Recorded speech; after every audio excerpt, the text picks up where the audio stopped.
Thank you. Okay, I want to welcome everybody to the May 11th, 2022 regular meeting of the Conservation Commission.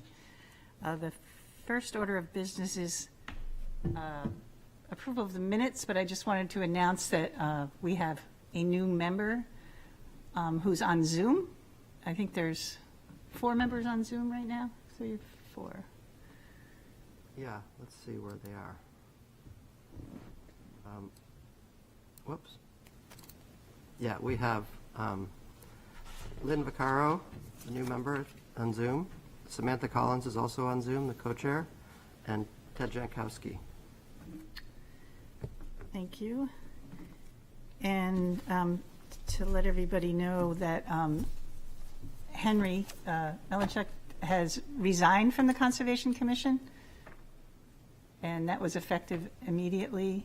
He's going to be doing a lot of traveling, and it's going to be hard for him to do any in-person meetings and site visits, so which is sad that we've lost him. But so that said, the first order of business will be the approval of minutes from April 13th, 2022. Does anybody want to make a motion? Anybody online? Our regular, who's raising their hand? Ted's got his hand Ted's raised. got his hand up. I'll make a motion for the approval of the minutes from the meeting of April 13th, 2022. Thank you. I'll second. And any discussion or comments? No? We've got, Allison wasn't Adam, so we're not going to get it from Allison. Sorry. We didn't have our extremely good copy editor. So she wasn't at the meeting, but those guys are quiet. And, all right. So that being said, all those in favor, approval? Opposed? I'm abstaining. Okay, and one of, Ted has a question. yes, Ted? You're muted, Ted. Yeah, I had I picked up a couple of changes in the minutes, not many. Okay. Do you want to state them Sure. for the record?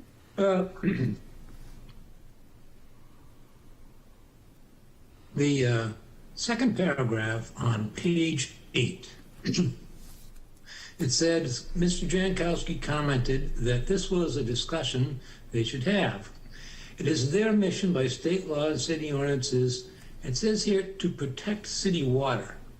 But instead of to protect city water, I believe what I said was for the protection of natural and water resources. Thank you. Good. That's the only change I have. Okay. All right, so we'll do it. All those in favor again with the change? Anybody opposed? And one abstention from Allison. So, Since we have Zoom people, how do we have to do the votes now? We're supposed to do a roll call. roll call. Okay, all right. So, do you want me to do it for the minutes? I guess so. Okay, If we're going to follow the law, we got to. Yeah. You want me to do it? thank you. Yeah, sorry, I just, So- Yeah, All in favor, Abigail, yes. Allison, I abstain. Barbara, yes. Yes. Mika, Sam, Yes. Ted, Yes. and Lynn abstains probably. I'll abstain. I Yeah, wasn't she there. She wasn't there. Yep. Okay, so Allison. Okay. And then I wanted to add for voting, since Lynn is a voting member, but I think you're not going to be voting today, right? Would that be, Correct. okay. So Mika and Abby, you guys are okay with voting today? I did the math right. You guys should both be voting. Okay, great. Thank you. Thank you. So second item on the agenda is the wetland conditional use permit old business, and it's 333 Borthwick Avenue. Is anybody here to speak to that? We have attendees here. Chris Akers, I'm going to allow to talk, and then he's got someone here as well. Chris, can you hear us? Yes, good afternoon. Can you hear me? Yeah, you've got 2, but that's okay. As long as we can hear you, I guess we're good, right? Okay. Am I on video or just audio? Right now, you're just on audio, but if you need to share Okay, your that's screen, fine. I can do that. Okay.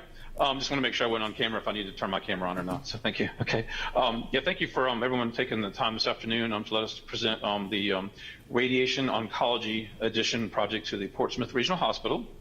It's a one-story building addition located on the southeast corner of the existing hospital. And due to this building expansion, the addition will actually be located within the 100-foot wetland buffer and slightly encroaching directly into the wetlands themselves. As part of a package we had submitted, we have a nice color graphic, and again, I can get to that and show that on my screen if that would be helpful. Let's Yeah. see here. I think I got to promote you to panelist. Let me get to that. We're going to push the technology here, so everybody be patient if you would. And then you should be, do I have to allow? Okay, I'm going to say join as panelist. Here's a panelist, yep. And then I think you might be able to share now. Do I have to? Okay. I want to allow him to share. Are you recording, Peter? Oh, I guess a panelist can just share. Okay. We are So let me recording. know when Yep. you see my Thank screen. you. We can see it now, Chris. Thank you. Perfect. Okay.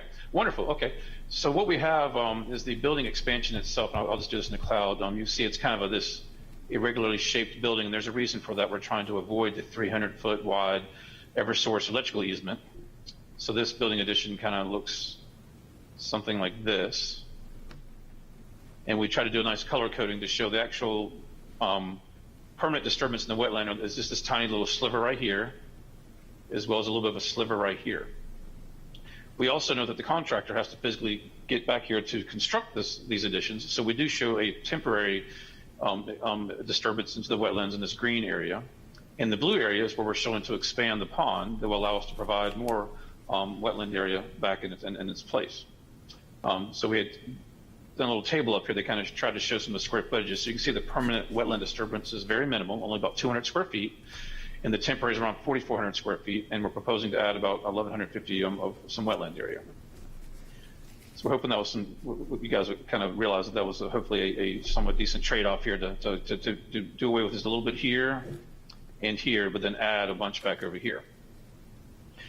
We've also run stormwater calculations to show that this pond will actually detain slightly a little bit more water than it is now, so that's good news. So we're actually going to increase the pond volume itself as well.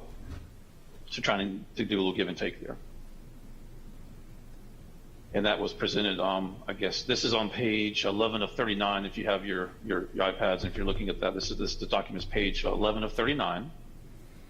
And going back to the earlier part of the narrative, we kind of showed roughly the same areas, talking about the 200 square feet, 4,400 square feet, the total disturbance of 4,600 square feet, and then on the next page, this is page 3 of 39, kind of showing some calculations and existing pond volume and proposed pond volume.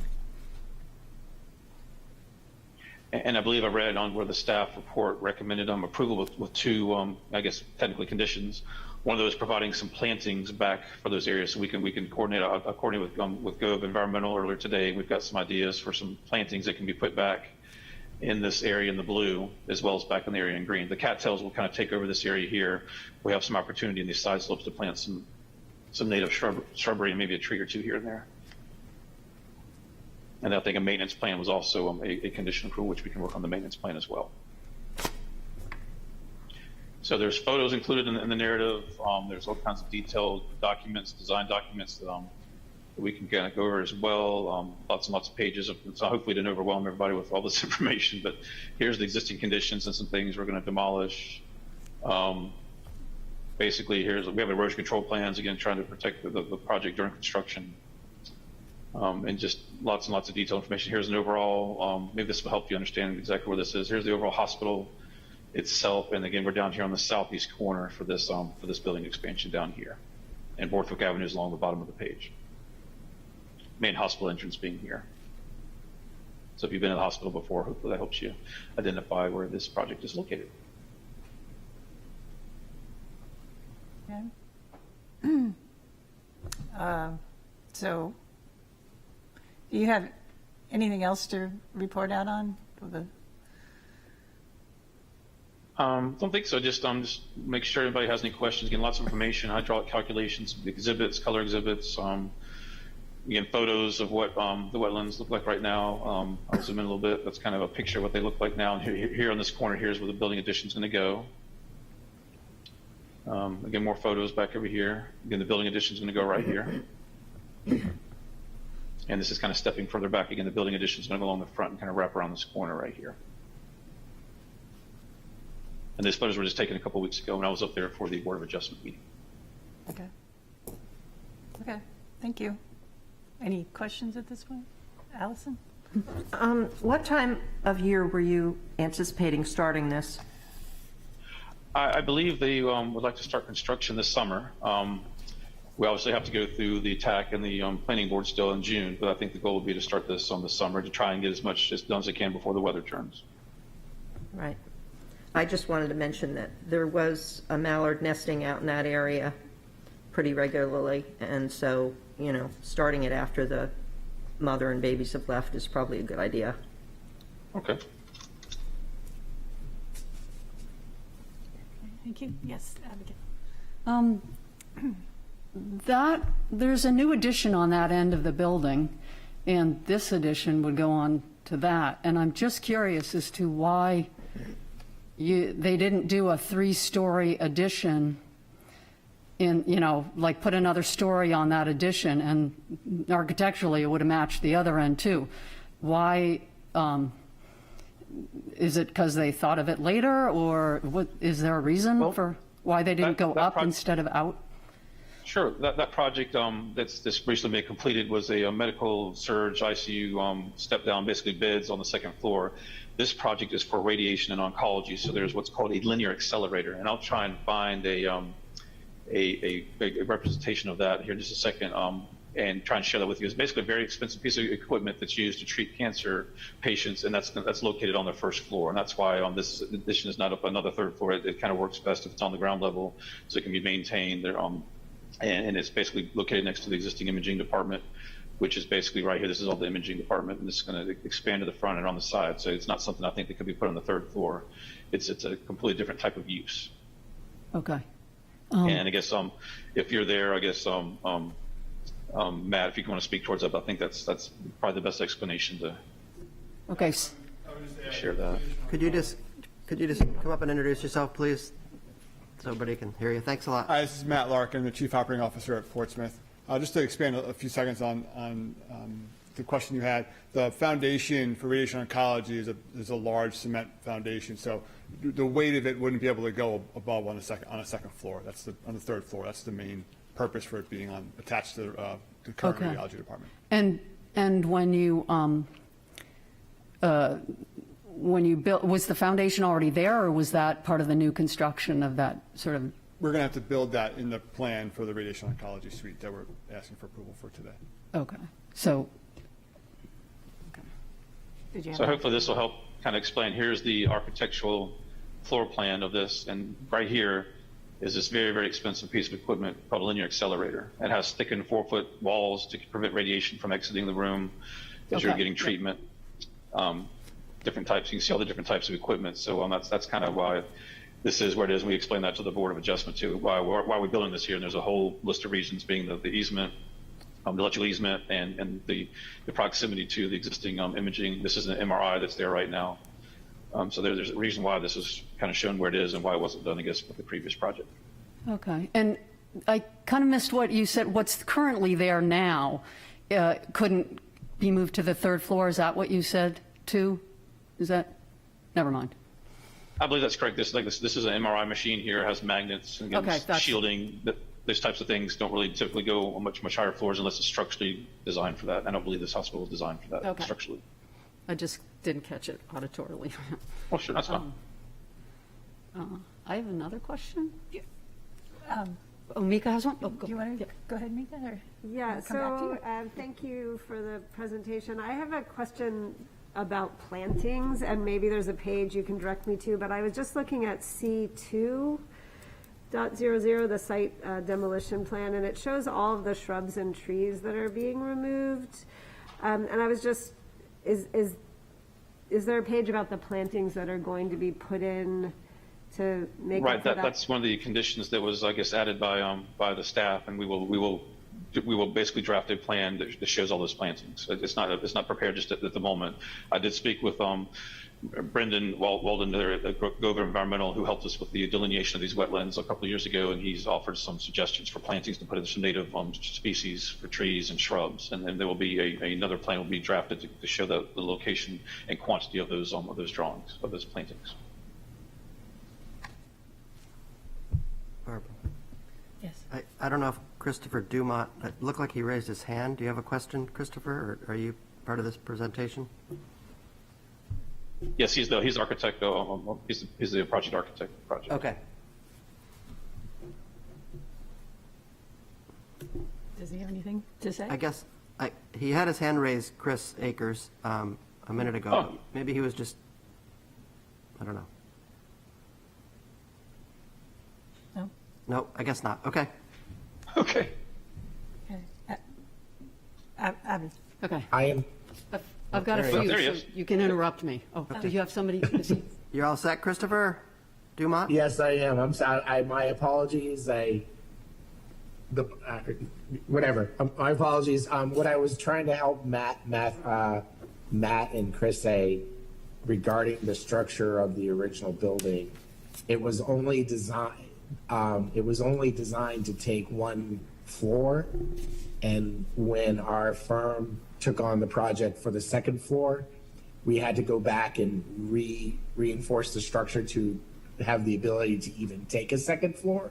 So for us to put anything on the third floor would have been structurally not possible.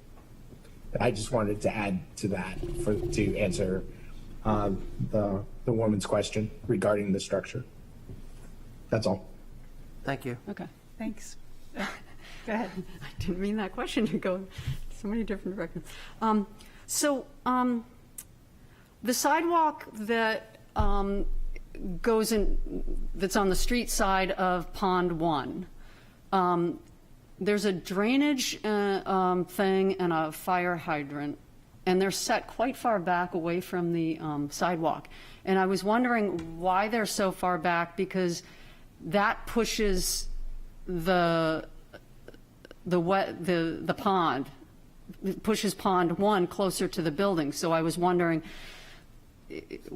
I just was curious, what was the reasoning for, DP, whoever, Public Works, to put a fire hydrant so far away from the street? Have you guys dealt with this project, this site before with anything or do the Are you engineers speaking know? of this hydrant here on the screen? Is that what you're speaking of? On Borthwick? Yeah, it's on Borthwick, and it's set back probably 10 feet from the sidewalk. Yeah.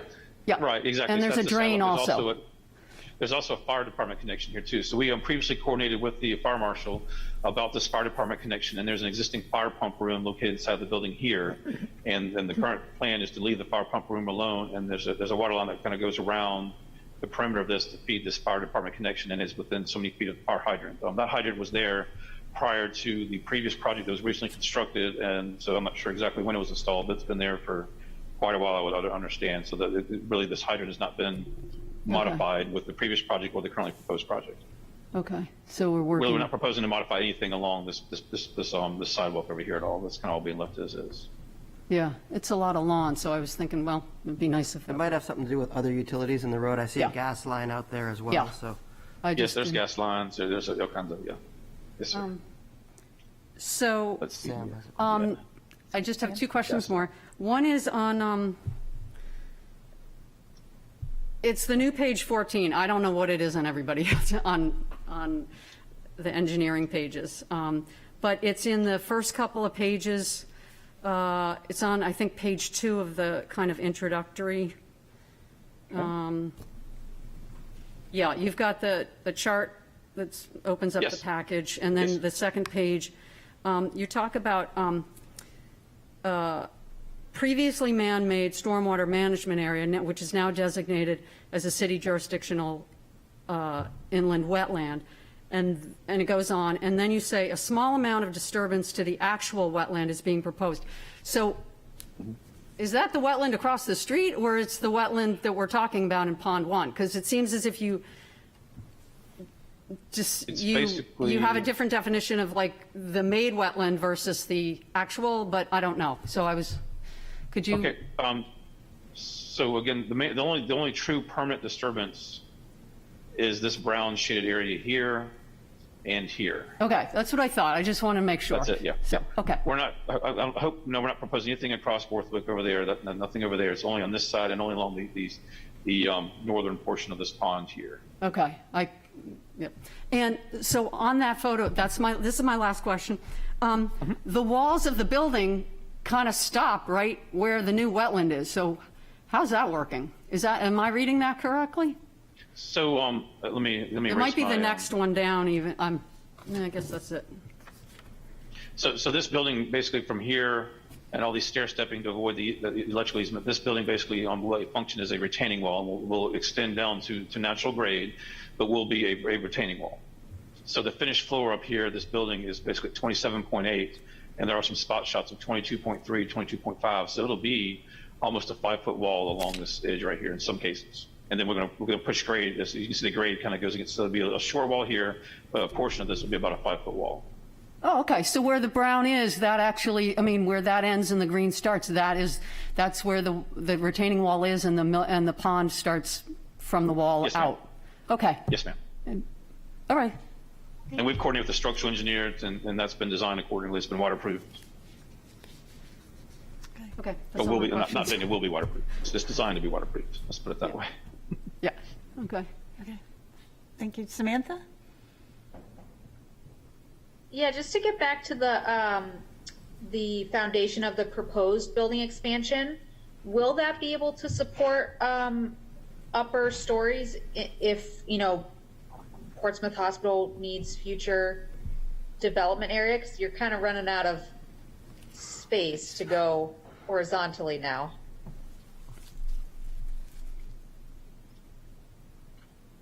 Chris, do you want to try to speak towards that? I believe the answer is no. Actually, the front portion has been designed to take on additional floors. Where Mr. Akers showed where the equipment is located, since it does have radiation and it needs shielding, those items, that area is not designed to take on any additional floors. And the reason for that is because the equipment that's there. Okay, so that makes sense. So So the- part of it could potentially take on additional Correct. floors. Correct, Okay. yes. And Chris, I guess that would be basically this area along here, right? Yeah, the front, that front portion up there. Yeah. Right. Gotcha. Okay. Okay, thank you. Yeah, that's basically, I know it's rotated 90 degrees. That's basically this area here. Yep. Oh, can I? Thank you. Yeah, I don't think we have any others yet, right? I don't think so. Yes. I just want to say thank you for the extra drawings that we got. I don't know, but they were very helpful, and that answered a lot of my questions before coming to the meeting. So, Yeah, we figured color exhibits always it paints the picture literally. So hopefully they were helpful to you. So thank you. Yes, Allison. Thank you. So, Chris, I was also wondering, you said that you were going to put in some new sort of native plantings along the pond. And I was also wondering if you were going to have a maintenance plan for the pond? Yes, that's another condition that the staff recommended. So we'll draft a maintenance plan that the hospital can follow to maintain this area. Thank you. Yeah, I had the same question. Oh, go ahead. too, yeah. Well, I don't know if my question is better for discussion, but it is a question about the wetlands. So if this is something better discussed afterwards, you can let me know. But I had 2 points. One is number 3 on the memo that you open with, where you say that the value of this wetland is primarily for stormwater retention. I just wanted to kind of ask the question if that's how we're, I think this is more a language question in terms of the wetland has many more significant aspects, not just stormwater, though stormwater is important. So I just wanted to flag that for discussion, but also related to that, in terms of the long-term expansion of the hospital, the question that my colleagues asked about the expansion is something that I think is worth discussing, especially if being near wetlands over time, you can't get too heavy, right? There's a problem for engineers, and I think this might be just in terms of engineering, is this the ideal spot for an expanding hospital? So again, that might be something that is outside of our question, but yeah. Yeah. So not really a question for the applicant Well, I mean, necessarily, I unless don't they know have if something to address that. Yeah, and I guess in terms of overall with engineers, are they making recommendation not to build on wetlands, especially big projects, long-term, if that's an ideal spot? Do you want to address that all from the applicant's point of view before we? Well, on my screen really quick, and I can certainly let if Matt wants to speak to that or Chris, but this red line basically is the edge of the existing Eversource 300-foot electrical easement. So you can see the building is stepping back, and really, if you go to the overall drawing, this overall campus, this easement kind of does this. It takes basically almost the entire frontage away from the hospital as far as buildable and usable land, which is why the building is set so far back. This corner really, it was identified as about the only place we could actually do an addition and still stay on the Eversource easement. And that's part of the Board of Adjustment question too, is why are we building here? And that's the main really location is also its proximity to the existing imaging equipment, as well as this large swath of land that's basically undevelopable at this point in time. And I guess I had a follow-up to that too, is just because you are right in the middle of this wetland. The parking lot is, I think there's another parking garage area nearby, but is there potential planning on that end at all to change the parking to use that area? The parking located along the front? Yeah. Well, unfortunately, that's in that 300-foot electrical easement, so you cannot put a building structure in that easement. That's why all this land right now is, as far as building a physical structure underneath this, is not possible at this particular point in time. Okay. And I had an additional question, a little bit, just to clarify that you are replacing or doing more plantings, and at this point, we don't know what those plantings are. Is that correct? Like I said, I spoke with Brendan with Go Environmental earlier. I could find, let me search for he has some suggestions. I can share those with you here in just a second as soon as I find that. It'll take me about a second to get there.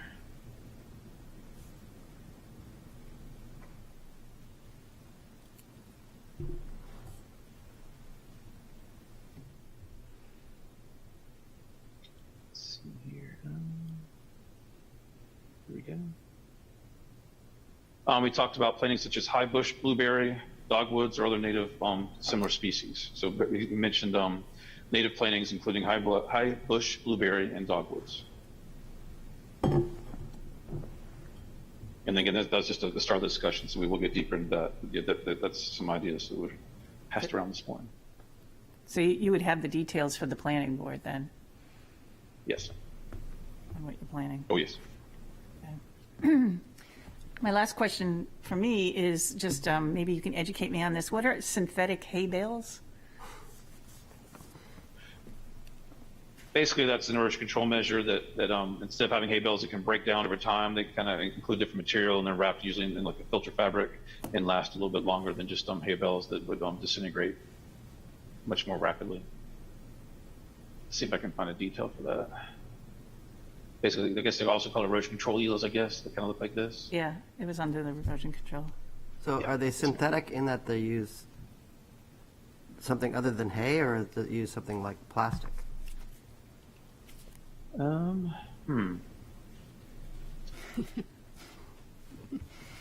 think it's a combination of things. I don't think it's all. Okay, I'm sorry. There's another detail. I'm sorry, Helen. Let's see here. We got Never heard of that. Good, thank you, Peter. Yeah, new to me.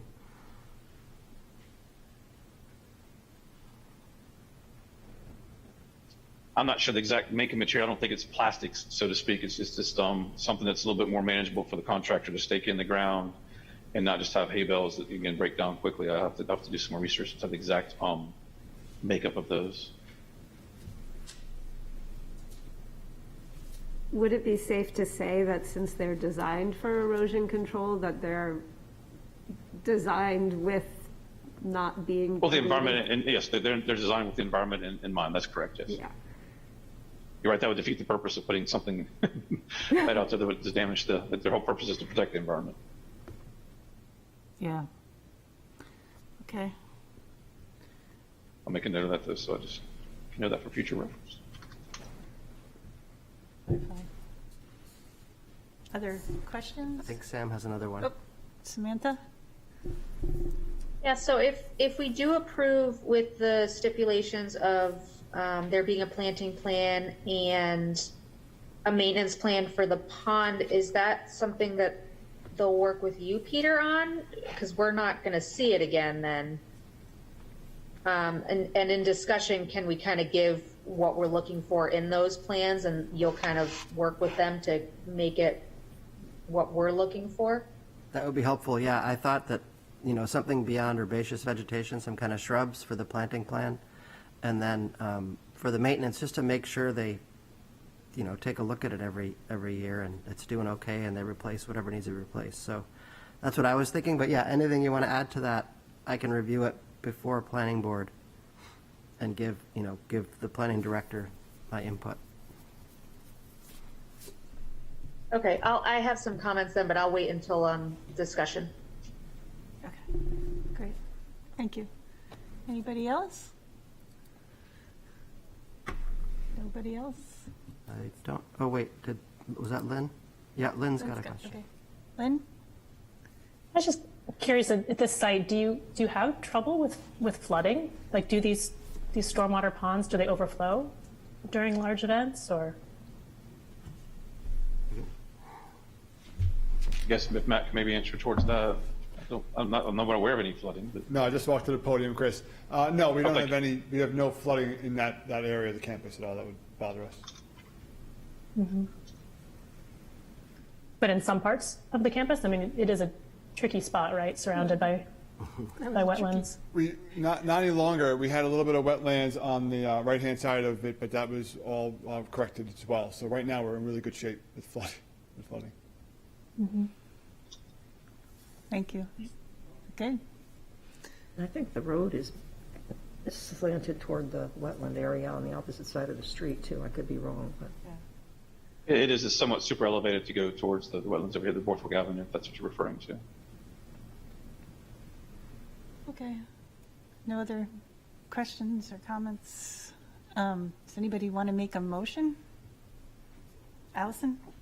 I'll make a motion that we recommend approval of this application with the stipulations that there be a planting plan in place and a maintenance plan in place for this pond area.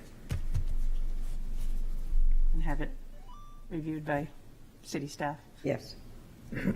reviewed and approved. Okay. Anybody want to second with those conditions? I add to that a friendly motion, Yeah. or a friendly addition to the motion. Okay. Can we ask for NOVA standards for maintenance of the property? Can ask. What kind of standards was that? Well, we've had so many applicants come before us in recent years, and the concern is the location that you have and the wetlands and the sensitivity of the watershed around you. So there's an outfit called the well-regarded Northeast Organic Farmers Association, NOFA, and they have accreditations and teach all the courses on organic land care. And they have a manual that's out there. It's like you have three standards, either the preferred or okay or not. It's really easy to follow. We've had so many applicants that have come before us, and they come back for another meeting and they look at the standards and say, yeah, no problem. In fact, now we have some applicants when they come in and say they plan on using, organic land management practices to maintain their property. Okay. we'd be happy to get you the standard and all that stuff. Okay. Allison, do you want to add that to your motion? Sure. Okay. So seconded, first and seconded, with the 3 stipulations? Do we need to go over that again? Are everybody good? I think we're good. Okay, Any questions? all right. Discussion? Yes, sorry. My actual problem with this is not knowing what the synthetic material is that's supposed to not degrade immediately, but what are we going to be adding to the environment? I'd really like to know that. Can I suggest you add a stipulation that the synthetic material be natural material instead of synthetic? You can say that, I think, because they could use a real hay Silt bales, or they could use Yeah, a silt absolutely. sock or something like that. Absolutely, If okay, that's a concern, I think it's something you could add okay. to your motion. So I'd like to add to Second's that agreeable. motion that there not be, that hay bales not be synthetic, but be made of a natural material. That erosion control? Just use hay bales. Let's just use Okay, it. and actually, Zach, who's on the call with me, he works with me. He's saying we're not even using these anymore. So we pulled them off the drawing. So I guess it's a detail that was is remaining on the drawings, but I guess we're not really physically shown to show those anywhere, according to what he's saying. So, but we can still put that on there. I guess we're trying to put that on there. Okay, so we'll just keep the condition on there just in case? So that erosion controls be natural materials. Yes. Okay. And Ted, are you okay? Will you second that with your second? Question, can we just require hay bales be used rather than Well, natural or whatever? Why not just require hay bales? I wouldn't. They're not always the best, some people say, but No. I'll leave that to you guys. Yeah, I mean, I wouldn't suggest that because I think that there's certain situations that they don't work that well, and this might be one of them. They're not the number one recommended erosion control. Samantha?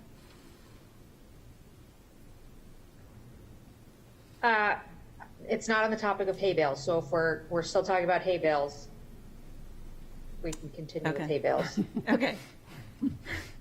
Related to that, perhaps maybe part of the stipulation about organic processes, et cetera, can be something in the language that any of the erosion control plantings, et cetera, be both best standards, best practices, and not harmful to the wetlands in any way? Is that a way to cover all of that? Yeah. I mean, I don't know if we want to be quite that, tie it in with the NOFA standards kind of thing, maybe? 'Cause Well, it's- not their standards, but that for erosion control, you said that hay bales aren't best practices, so assuming that we're going to maybe request that. No, we're just saying a natural material, and there are other materials out there that are natural that are used for erosion control, like the coconut fiber. Yeah, there's quite a few. Yeah, I'm good with the natural material if everybody else is okay with that. That we had. Are you okay with that as a second, Ted? Yes. Yeah. Okay. Yes, did he say yes? He nodded, yep. Okay. Yes. I can't see him. All right, Oh, sorry, yeah. that's right. And so now, Samantha? So we got a first and second. Go ahead, I Samantha. had a question. Okay, so my point was just looking at some of the photographs that are presented in the application. It looks like the area around, kind of on all sides of the pond wetland area is quite manicured. I think they mow right down to the edge. They're mulching around the trees. And in the planting plan, I would love for that to be more natural, have a lot more of the native planting, shrubbery in that area. And then I think maybe even, I don't know if that would be also part of the maintenance plan for the wetland pond, is to maybe not mow down right to the edge. Those are just some of the things that I'd like to see in both of those plans. Just what I was thinking. It's awesome. So we will instruct city staff to basically? Yeah. Okay. good. Yeah, there's a lot of grass there. Like, Yeah. that's why I was asking about the drain and the thing, because it's like, this doesn't need to be this.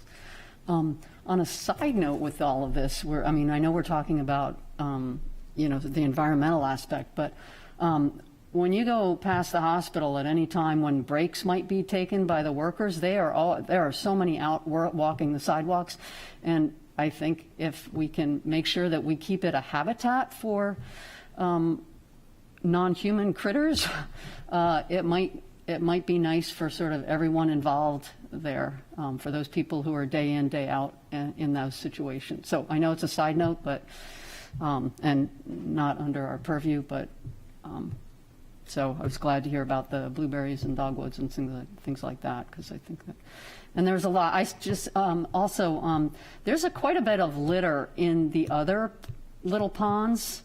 And I was just wondering if, clearly nobody is cleaning those out. And I was wondering if that's a stipulation that could go into the maintenance for these ponds as well as the other ponds. There are like compound bucket lids and all kinds of crap. And I just feel like, yeah, okay. Well, and related my to, if I may, that campuses that have gone to native plantings and have really invested in the overall environment, the workers are happier, Yep. the overall situation is better, and there's a lot of wonderful models out there. So, this area that's there it's already look a lot better and be healthier just with different plantings. Thank you. Those are all apply to you, probably. Sorry, Peter. Okay. Make a note of it. That's good with everybody. Yep. That's good. Good recommendations. Okay, anything else? Make sure that Lynn doesn't have anything. Nope, nobody's got their I hand have one raised. more thing, Barbara. Samantha, I think, had hers Samantha's up. got her hand raised. Yep. Oh. Go ahead, Samantha. Just, I guess, kind of for future development at the hospital, I feel like it might be at the point where we got to start considering moving some things away from that main campus if there's additional departments that need to be built, just because it's completely surrounded by the easement for one. You're right, that's really tricky, but it's got, the wetlands on all sides. So just kind of coming into that mindset of having me expand the campus, but not in that very specific location. That's it. Okay, thank you. Yeah, I was thinking about that too, and it was like, how did they get that stuff built? I was wondering when that was built, because it's like, that's like one of the worst places to have put the building and all of the medical stuff that has expanded out from it. But and now that it is expanding, it seems like that's an invitation for them to put buildings elsewhere too. It was in the 80s, and they made a lot of deals with all the boards involved in order to get there. They wanted to be Okay. seen from 95. We got this Hospital Hill. There was a whole bunch that went into it. Okay. Yeah, we didn't think that it was. Yeah, I figured one of you guys knew the history of it. Okay. A little before my time. They were talking about flooding. I know on the other side of the building, the one that has like the white top third story, that side of the parking lot has a lot of flooding, like in the winter when snow kind of jams up. And just a thought, the hospital might want to do something and have it maybe not drain right out into the wetlands that's on the other side or something. I don't know. But as a person who was going there regularly visiting somebody, it was really problematic. So I don't know. Did that get solved when it did? Okay. All right. That changes. I'll be quiet now. Okay. So we have a motion with 3 stipulations? 4, I think. 4? Yep. Okay. The plantings, the maintenance plan, the NOFA standards, and erosion control out of natural materials. All right. Sound good. Everybody want to have a vote? if there's no more discussion, we do roll I'll call. do roll call. So, Lynn, are you going to abstain or vote on this one? I think she's abstaining. She was going to abstain. Yeah, I'll abstain. Yes. Okay, just checking. Mika, Yes? Abigail, Yes? Allison, Yes, Ted? Ted? Yes. Did you say yes? Yes. Thank you. Okay, sorry. Yes. Yep, got it. Okay, Sam Yes. and Barbara. Yes, Okay, motion it passes. passes. Thank you very much. Thank you so much, everyone, for all your efforts on this. Thank you very much. Take care. I guess I'll stop sharing here, Peter. So Great, thanks, Chris. back over. Okay, our next item on the agenda is the wetland conditional use permit new business. And we have 329 Heritage Ave. If you want to speak to your application and introduce yourselves. Let me see, let's see. Do we want Jake and Michael, right? Yes. I made them panelists so they can speak as well. And then, do they have the presentation? They do, yes. Okay, so is it Jake or Michael? If you have a presentation to share, you should be able to share it now. If you can't, let me know and I'll. Yes, I have the presentation up right now. Let me just navigate to the share.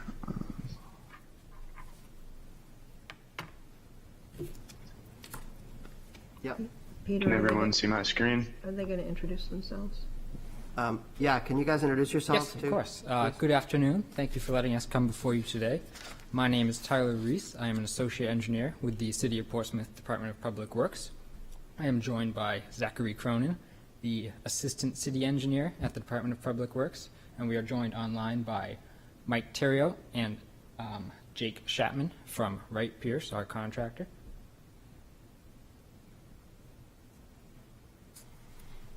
Just an agenda of what we're going to be going over today. We're going to look at, we just had our introductions. We will be looking at our project location and the need for this new pump station.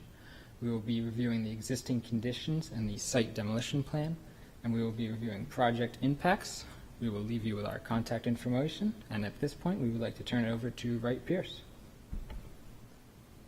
Thank you. Great, thank you so much. So, as mentioned, Wright Pierce was contracted by the city to complete the design and permitting of the new pump station. Before we get into the proposed impacts, the 100-foot wetland buffer, just wanted to show the project location here for context. So the pump station is located on Heritage Avenue. Heritage Ave, if you're not familiar, spans between Route 1 and Banfield Road. The pump station is necessary to convey sewage within the city's sewage collection system. And the existing pump station is outdated and in need of replacement. So the new pump station will benefit the city by improving reliability, accessibility, and safety.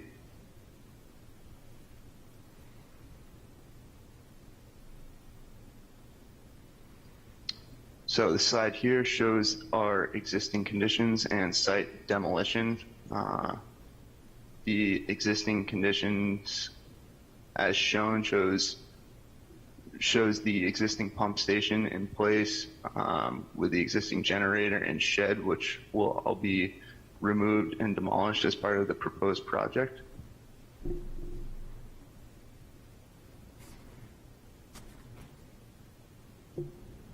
And then here we have our impact figure. So as mentioned, the impacts are located within the 100-foot wetland buffer.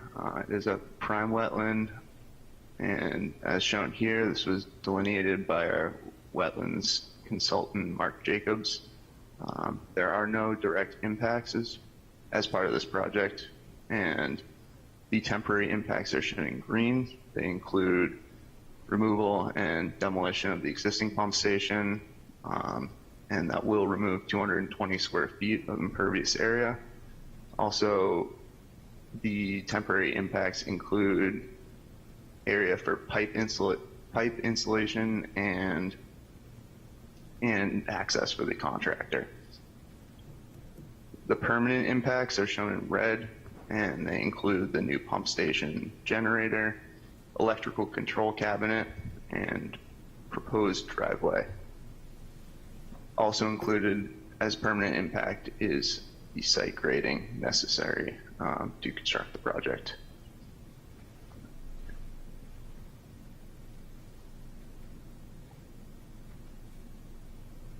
So in terms of mitigation, we understand this wetland buffer is a valuable resource, and we are proposing some wetland plantings to restore where the existing pump station site is. That will include wetland seed mix outside of the proposed fence, and also some native shrub plantings along the fence line on the western portion of the site to provide a vegetative buffer, which will help reduce some runoff velocity and provide habitat benefits as well.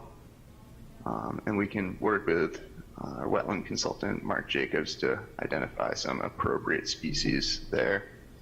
And what we are also proposing wetland seed mix outside of the fence line to help restore that area as the pump station is being moved slightly as shown. And there are some stormwater improvements also. There were no existing stormwater controls at the pump station site. And right now we are proposing to offset some of the impervious area associated with the driveway with a crushed stone perimeter leading to a grass treatment swale with some check dams. That's going to help promote some sedimentation, infiltration, and vegetative filtering and uptake before the stormwater from the driveway reaches the wetlands. So shown here is the existing pump station site, and as mentioned and shown on the plans, the proposed fence line will be shifted about 10 to 12 feet to the left here. And just for reference, that the radius of the driveway will be just on the inside of this utility pole, and then the pump station site will be right in here.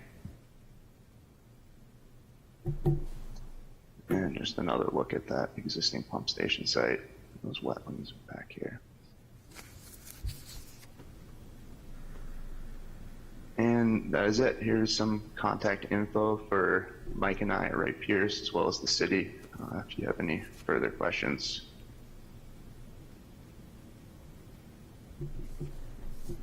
Thank you. We have questions for the commissioners. Allison? So, looking at the drawings, it makes me feel that what you're doing is you're actually shifting everything further from the wetland. Is that correct? Correct, yes. Thank you. Thank you. Are there questions? Nothing on the... Oh, sorry. Nothing from... Samantha. Oh, Sam's got one. Samantha? Are any trees going to have to be removed? I can flip back to those photos here. So it's mostly going to be some brush, maybe some small trees mixed in there, but no significant larger diameter trees that I'm aware of. Okay, thank you. Any others?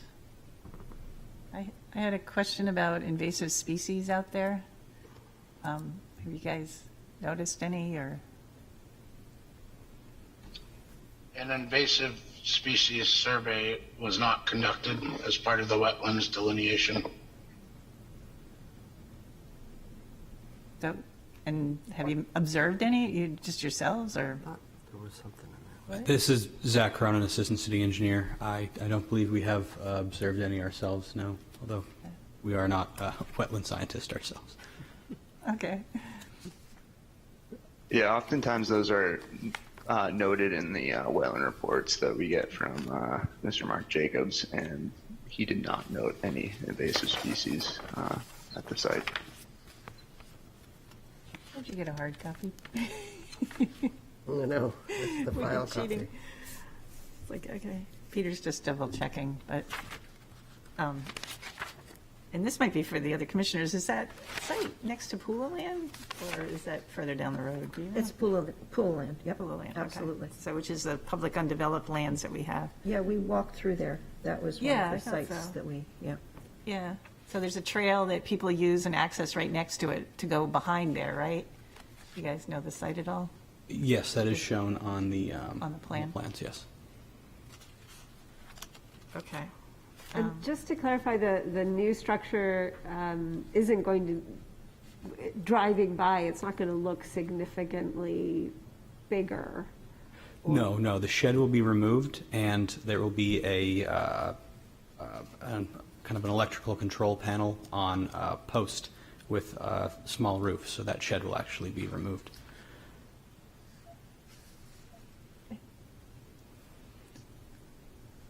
He doesn't mention any invasives. Okay. He does talk about native, the plant species a little bit, so he would have had an opportunity to, but he didn't mention any. And there wasn't any maintenance plan on making sure those plants survive or anything written up in the, I anything? believe they'll have a 1-year warranty per the contract to make sure they get established. Okay. Mike, can you confirm that? Yes, that's correct. Okay, thank you.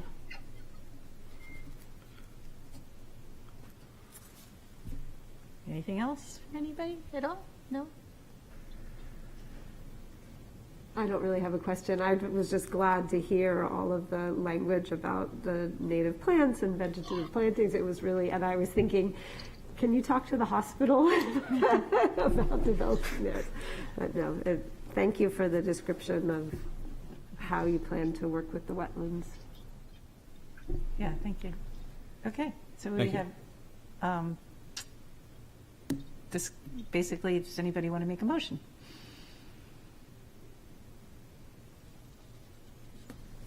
You know the rule. You know the proper wording. Yeah, exactly. I'm still learning. Allison? I make a recommendation. No, I make a motion that we recommend approval of this to the planning board. Well, second. Seconded by Abigail? Ted's got his hand up. Okay, Ted? I was going to second, but it doesn't matter. Okay, all right, you got it, Abby. Thank you. Any discussion? I just hope if there are invasives out there, they understand how to handle them. Yeah, it'd be nice not to have more going back into the undeveloped land behind there. Well, it sounds like they're using somebody who's a professional who's special. Do you know his work? Was it Mark Jacobs? Yeah, Jacob is great. Jacobs, yeah. So that's a good sign, right? Yep. Yeah, he's a good scientist. Yeah, he's good. All right, thank you. If there's no discussion, you want to do vote with roll call? Yep, are we ready? So the motion was to approve with no stipulations. So Lynn, I'm going to assume you're abstaining. And then Mika, Yes, I approve. Abigail, Yes. Allison, Yes. Ted? That was a yes, I believe. I can't hear it for some reason. Yes. Oh, there we go. Sam Yes. and Barbara. Yes. Motion passes. Thank you very much. Thank you very much. Appreciate it. Great. Thank you Thank all you. for your consideration. Thank you. Okay. Great. Our next item on the agenda is 460 FW Hartford Drive. Want to introduce yourself and speak to the application?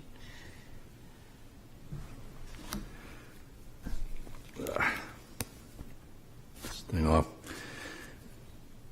I'm John Rice. I'm the owner of 460 FW Hartford Drive. And this is before you because we adopted a very active rescue pup last June. He's a husky mix, and he's already demonstrated that he can blast through an electric fence and with lightning quick speed. So we thought to give him an area where he wouldn't run away, it would be a good idea to put up a fence in the back of the house that was attractive, a split rail fence with vinyl mesh in between, so that he can run around, but at the same time keep him contained. Once he's gone, I don't know if you're familiar with huskies, but once they're gone, they're gone. So the question might be, well, why do you have a dog like that? I ask myself that question several times, particularly when I think about the bill for this fence, if you approve it. But he's a wonderful animal, and we're big dog people. My wife is suffering from cancer, so she's not very mobile. And once again, the need for a fence to keep this, to make it possible for us to just open the door and the dog can run out, particularly when I'm not there and the dog needs to go out. So as fate would have it, the wetlands buffer zone runs right through my house. I don't know how we ever got the addition built.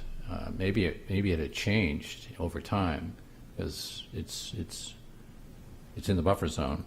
We were before you 2 years ago, I think, for a deck and for the expansion of that. That's when we kind of discovered where we are in terms of being in the buffer zone. And you stipulated that ferns and another type of flower be planted, and the ferns are doing just fine. Everything is great.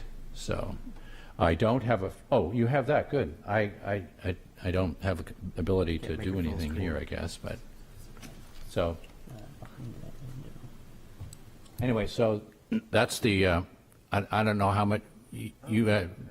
Thanks. I don't know what you'd like me to tell you. I used to be actually on the planning board, so I'm sort of familiar with this process. Yes, go ahead. You got a question? It's telling me to go ahead. Can I go ahead? About my dog or the application? So, honestly, I had a dog. She was an Akita mix, and a 4-foot fence was nothing to her. Yeah. Sailed right over it. Yeah. Are you sure 4 feet is going to be high enough? I do think it's going to be high enough. He's timid on the one hand. I can't even get him to jump in the car. I use a ramp, a folding ramp, and I have to bribe him to go up the ramp with treats, totally treat driven. So I think that will be fine. Okay. So, but I totally get where you're coming from on that. Yeah, I was going to say So- the same thing. The amount of, as you look at the application, the amount of wetland that actually gets a buffer zone that gets actually built on is a little less than 6 square feet when you talk about all the poles that are going in, if you did the math. Peter, do we need any kind of, since there is going to be something going on there, the signage, that we talked about? Oh, Or anything? we haven't been talking Signage? about that on my, Yeah, a lot of times we ask people to put up a sign, like at the edge of where the wet is, or where your end of your buffer, just letting people know that that's a wetland area that you aren't supposed to dump in and things like that. It's just a sensitive wetland area or something. A little sign that just says that. Because a lot of times people forget that there's, the sensitive area back there. And so if they have the signage, oh yeah, that's right, I can't do that. I can help you with that. They're little things you put on the trees. It's, All right. I'm happy to accommodate that. Okay, thank you. Samantha? Yeah, you mentioned that you were going to put in 2 gates, but Three. maybe I missed it. I didn't see it on the drawing where those gates were going to be. there's a pointer there, John. You could maybe point on that. Is this it? Yeah, one of those buttons you have to push and it. You're I pointing. don't it think right that's going to show up for me, though. there. Okay. Oh. Oh, you- yeah. Does it show up? Oh, Yeah. no, I mean, I kind of see it. Which is Very the clicker? small. There's no clicker. Just. It's just a circle. Okay. Yeah. All right. So let's see. Okay, there, it's going to be one right here. one right here, and one back there. I don't know if you can see in the center of that, Sam, there's a little pointer. All right, He well, means so right- generally one kind of to let out to the front of the house, and then there's one in the back? Yeah, right. Is that generally what, okay. One to get into the woods. That's good enough for me. Yeah. Okay. Yep, Thank you. yep. Other, And Go ahead. to be neighborly, I wanted to have it be a split rail fence rather than a fence, because I really actually don't want to have a fence at all. Yeah. So if you turn me down, I'll be a little upset, but not too terribly upset. But we do need to have that fence, basically, for the dog. thank you. Other questions at all? I had a question about that in the application. And I'm not sure I read this right, but I think it said that the fence is 3 feet from the actual wetland, or? I'm not sure exactly how far it is from the wetlands, but it's if you look at your packet and you look at that drawing of the wetlands in the woods, the edge of wet seems to be in the tree line, not where my lawn is, and the fence is going to be hugging my lawn, so it's going to be at least. The fence should be at least 3 feet away from the edge of wet. Okay, That's my guess. okay. You So- can't tell really, if you were if you did a site walk, you really couldn't tell where maybe you guys could because you guys are experts, but I can't tell where the edge of wet is on my property. Okay. So I had a little question about access at the back of the fence, and that being, it looks like pretty darn close to the edge of the tree line. It's hard to get a picture for how much lawn area will be between the fence and the trees, and whether or not there might be a little opportunity, since you're going to be accessing it from back there, that you won't be, I don't know, trying to move the fence back a little bit away from the wetland area. Right, it should be, there's a tree back there, a big tree, and it makes more sense to have the fence hug the back of that tree. And so that you have about a foot of green space or rough space after my lawn, and then there's a tree, and then the fence is going to hug along behind there. And I would suppose that the edge of wet is about 1.5 feet beyond that, as drawn on your map. But again, you can't really discern where the edge of wet is if you did a site. Peter, you've been there actually and seen it. It's hard to tell in the back there. Yeah, Especially when it's dry for a while. right. Are you going to build on the other side of the tree, or? Just on the other side of the tree, it's going to hug that side of the tree. It's only going to be like that side of the tree.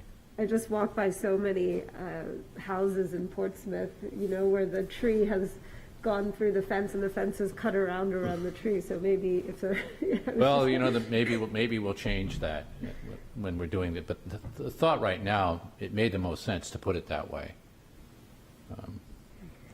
because then you'd have lawn on one side of a tree and on the other. It's just the way the lawn goes. It's sort of funky. So that's the reason why that's done. Yeah. You guys can all come out and meet my dog if you'd like after that. Yeah. Okay. Any other questions or comments? Nothing? No hands here. So you won't, just to clarify, you won't be doing anything on the other side of the fence afterwards?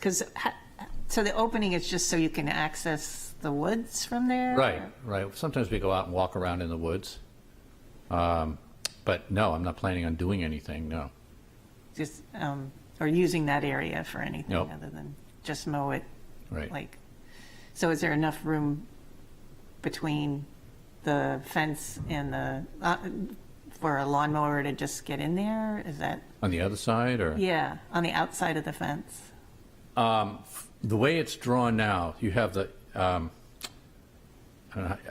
tree, and the lawn sort of projects a little bit on either side of the tree, with a tree in between. That's why I thought I'd put the fence Got it. just behind the tree, so it would, so you can be able to cut the lawn.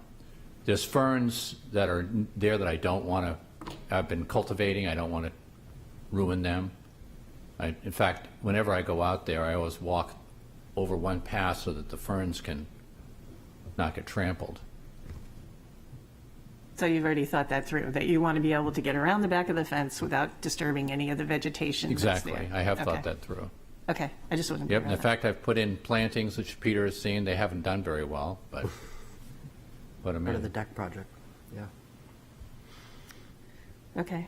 Yeah, I just want to note that just more of an intense use with having the fence and the dog in there Right. down by the wetland, and it's really close to the wetland, but, yeah, sounds good. Thank you. You're welcome.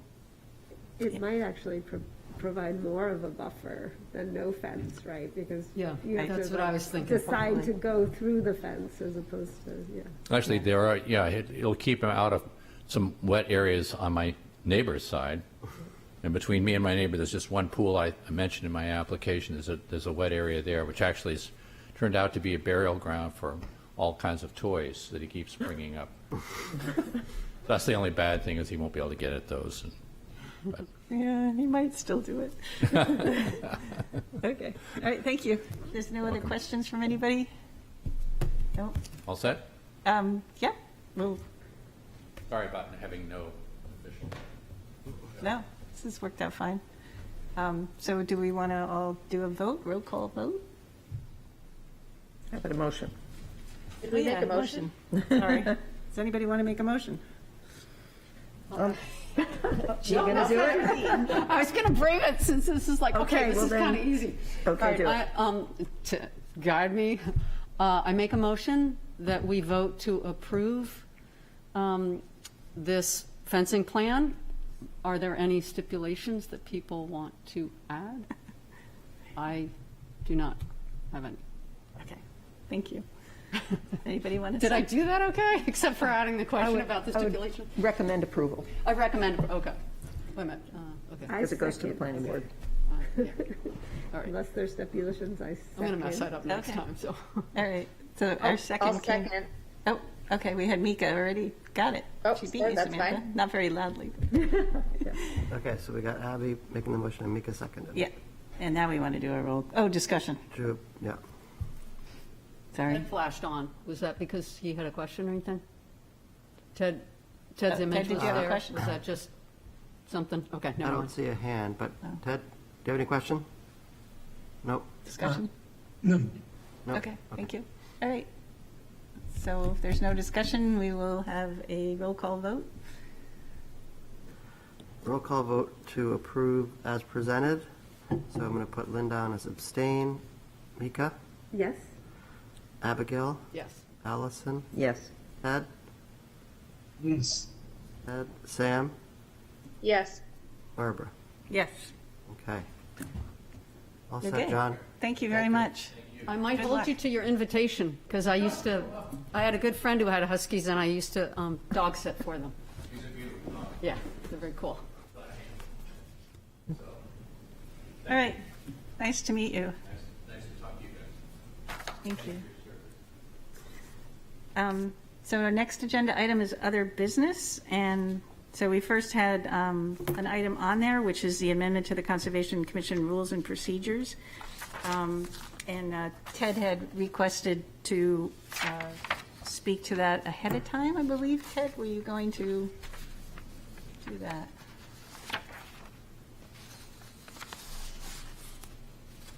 To give some background?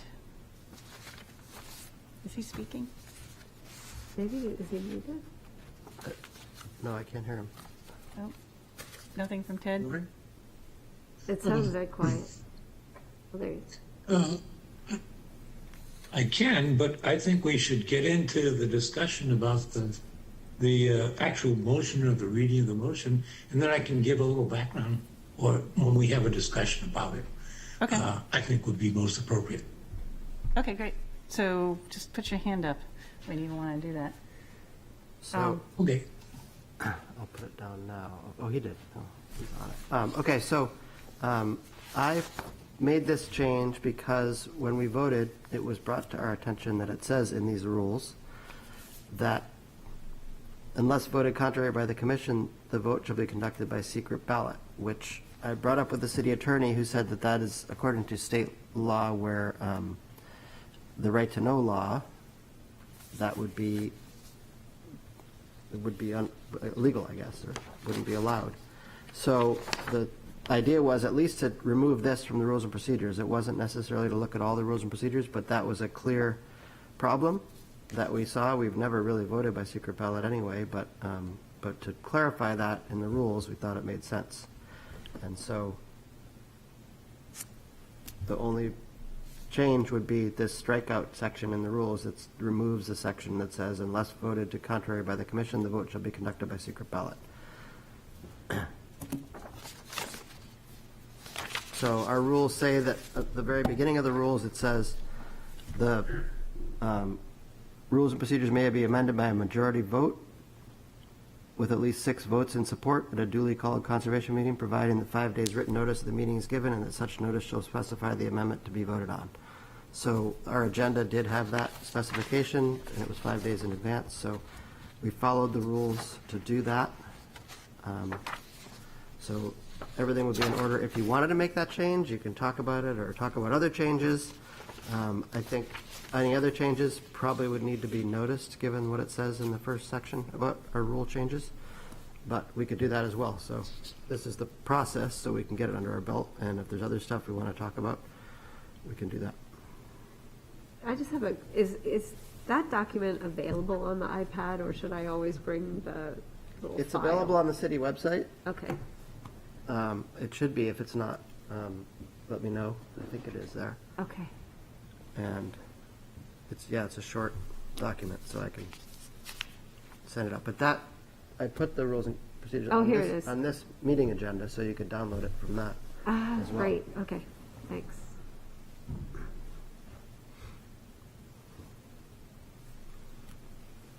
Yeah, no, it looks like a ton of edits the way it's set up I there on know. the site. I don't but know. it I didn't was- know how to deal with that, but I didn't change anything else other than this section. And I think that, I don't know if it was a different version of Word, what caused that to happen, but It just picked up on old changes, track changes.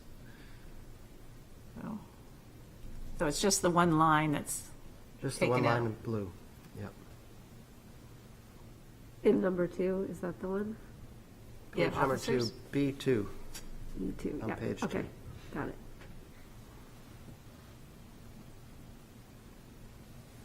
And there has been discussion about going through the whole rules and procedures at some point. And Ted has a question. Okay, good. Ted? Yes. Can I first call everybody's attention to Chapter 91A, access to governmental records of meetings? And this was the whole point of the discussion. And if you could go to paragraph 2, subject to the provisions of RSA 91-A3. When everyone finds it, let me know. Shoot. You don't have it? I I had can't it. find the document at all. I had it, but I don't. I can bring it up. I think I should have it here in the meeting packet. Let's see. Let's see. If my students ever ask why it's important to know about paragraphs, etc., I can use this as an example. I love hearing people drawing attention to paragraphs and bylines. It is not there. So I think the other option is to go get it. Ted, can you repeat the section? Yes, it's Chapter 91A. I can pull it up right now. Which was sent to us, and it's paragraph 2, Roman numeral 2, subject to the provisions of RSA 91A3. So I'm going to bring it up right here on share screen. Oh, great. Oh, good. That would be good. I'm like starting to Assuming we search. can read it from this far away, we'll have to really... Okay. All right, I have it up, Ted. I'll highlight which one? Paragraph 2? Yes. Roman 2? Paragraph 2, subject to provisions of RSA 91A3, all meetings. If you could, and it's really just the first sentence. Paragraph 2, it's important and relevant.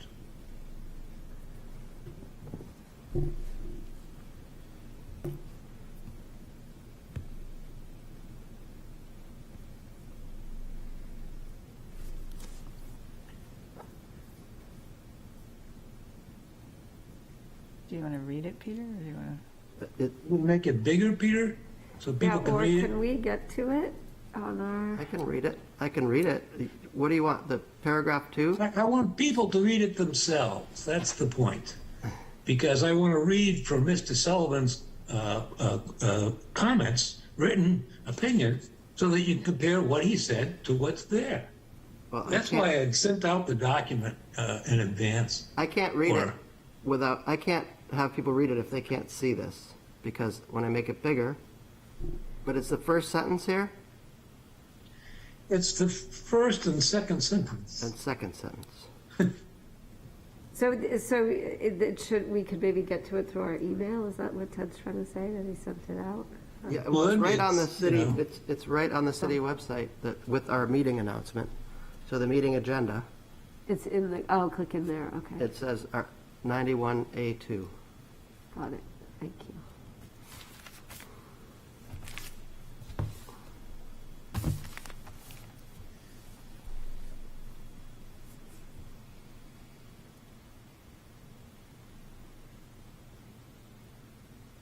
Can people read that, or? I read it from the screen share that Peter put up. Good. So the reason that this issue came up is I remember in 2021, when we elected a chairperson, we specifically discussed the rule about whether or not it should be by secret ballot or not, according to what the rules say. We had discussion about it, and we decided not to, but it was discussed. So this year, I gotta be honest, things will rush through so fast. Obviously, 4 people knew before that meeting had started what was gonna happen, you know? So anyway, I started to look at all this and looked at the rules. So I had a question from Mr. Sullivan and sent it to him. And his written response was specifically, and if you can read that, RSA 91A2, that very second paragraph, reads in pertinent part, no vote in open session may be taken by secret ballot, period. But the rest of the statute, what does it say in the rest of that sentence?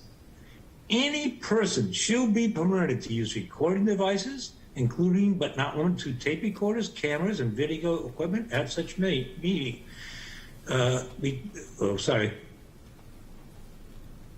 It says, except for town meetings, this is the pertinent part, forget what I just said, sorry.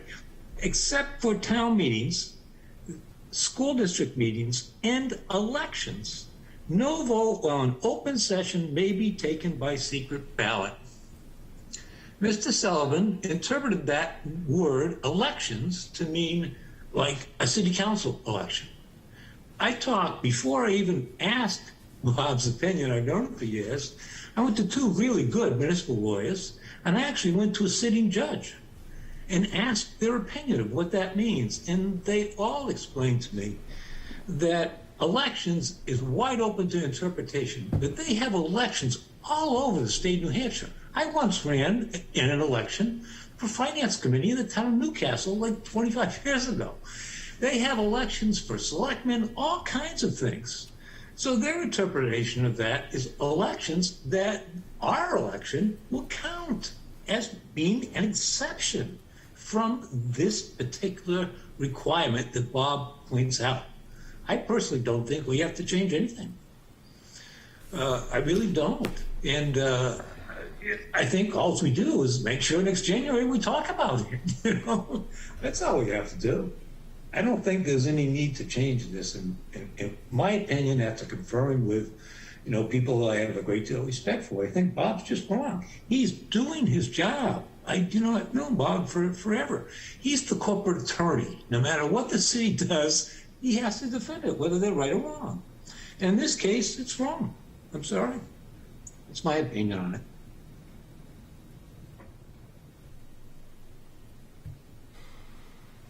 My opinion is that we have always had an open vote, and I think we should continue to have an open vote. I see no reason to change it now. That's, so whatever we want to do with the, guidelines to the Conservation Commission, I think that should be deleted. Thank you. Any other opinions on this? So just to clarify, because I'm not sure I entirely understand what's the problem, and feel free to, I can abstain from the conversation because I think there's some history being referenced that I'm not aware of. But is the sole question whether the election of members is a secret ballot or not? Is that what this is about? Election of officers? Election of officers. And that seems like that would be a really powerful point. I can see why there's some contention around it, maybe. And I'm gathering that there's some contention or not. Is there? Should I know more? No, that's a really good question.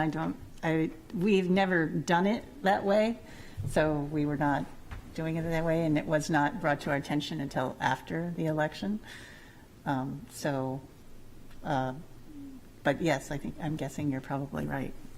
I'm not sure why and to what end, but yeah. Well, I felt like it was more a question than actually a statement, So is there a proposal to change this?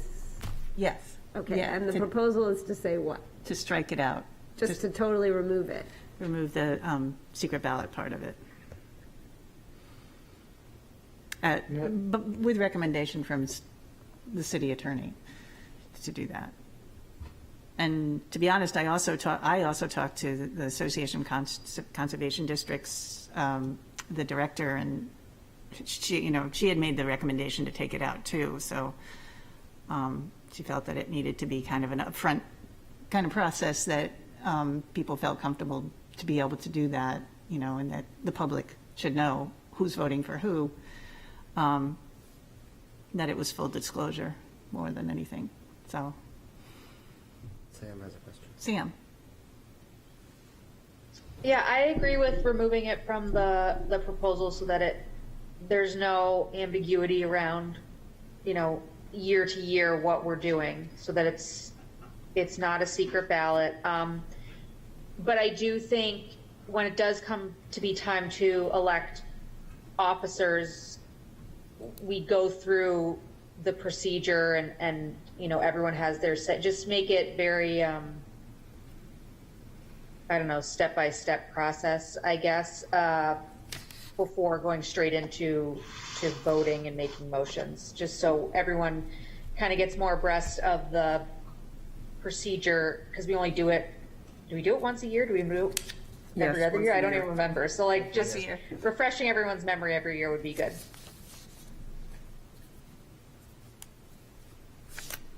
Okay.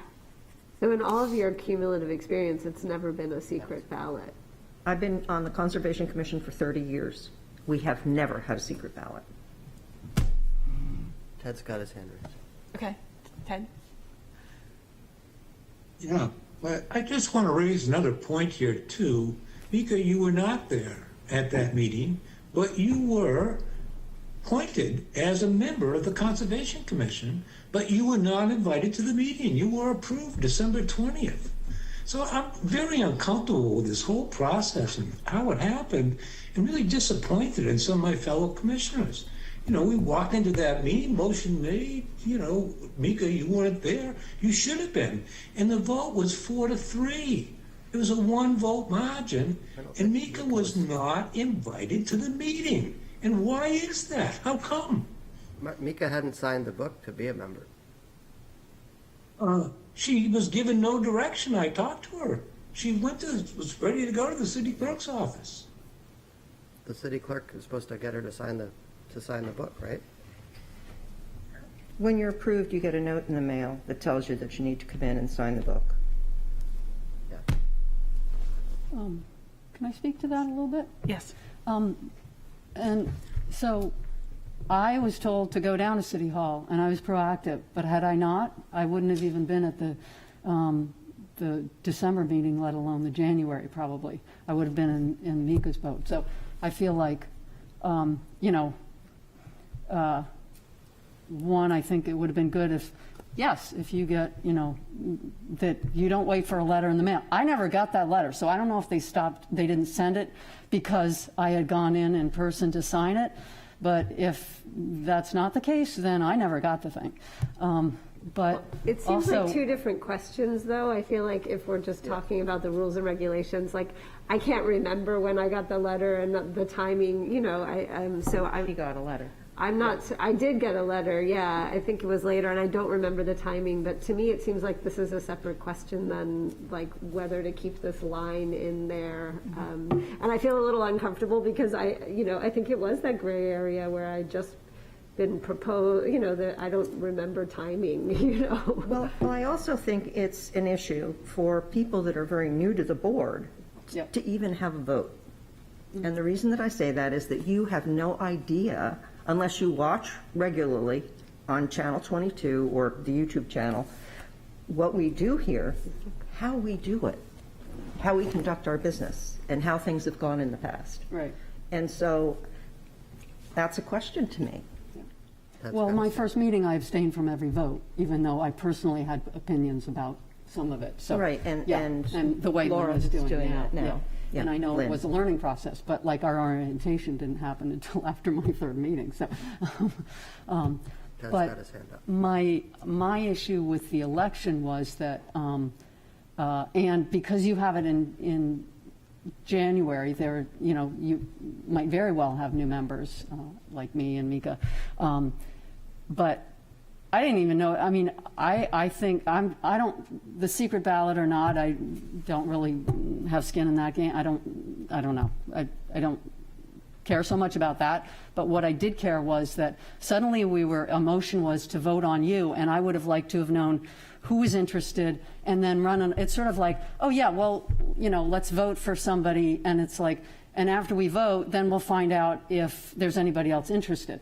That is not, to me, usually you're supposed to have all your choices there and you decide. So I feel like it would have been nice to, if somebody said, I make a motion to ask who is interested in being chair, and then everybody who was interested would say, whatever, and then, I or whatever, and have a couple minutes or whatever, and then do a vote. But I felt the vote was very, and I think that might have been what Sam was getting to, of just sort of talking through what the procedure is, but maybe go a little bit further by saying, let's have all the candidates for chair. And so I just felt a little blindsided that way, and that was my issue. So I was just like, whoa. So anyway. Well, interestingly, I think this was the only time since I've been on the commission that there have been people that have been actually vying for the chairmanship. Yeah, right. I'm sorry, I what did you say? got that feeling too. I said that this was the first time since I've been on the commission that there was ever more than one person interested in the chairmanship. Exactly, yeah. And to be honest, I didn't know until the night before that there was somebody else interested in the chairmanship either. So, and good point. All right, Ted, you had your hand up? No, it's okay. So when Bob came in here and talked to us, I think we followed procedure on that end as far as having a motion, and the motion was seconded, and then we discussed it, and then during discussion is when Ted. Right.